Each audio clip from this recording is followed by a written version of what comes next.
نو شپه دا الله پاک جل شانه دا د آرام دپاره ګرځولې ده.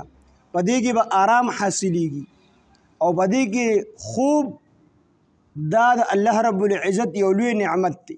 چاته چې خوب نه ورځي هغې ته دې پته لګي. خو انسان مسلسل خوب نه کوي نو دی به لیوني کېږي، دی به لیونتوب طرف ته ځي.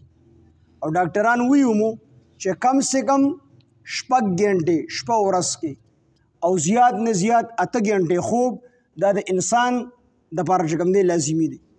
خو د 6 ګنټو دا خوب کمیږي نو بیا هم د انسان وجود ته پې نقصان رسی، او که د 8 ګنټو نه سوا کېږي نو هم د انسان وجود ته بیا نقصان رسی.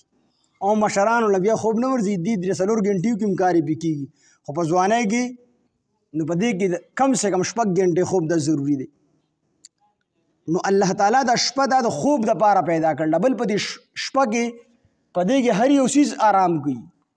په دې کې د مرغۍ هم آرام کوي، په دې کې زنده سر زناور دا څه چې دي دا ټول په ټول په دې کې آرام کوي.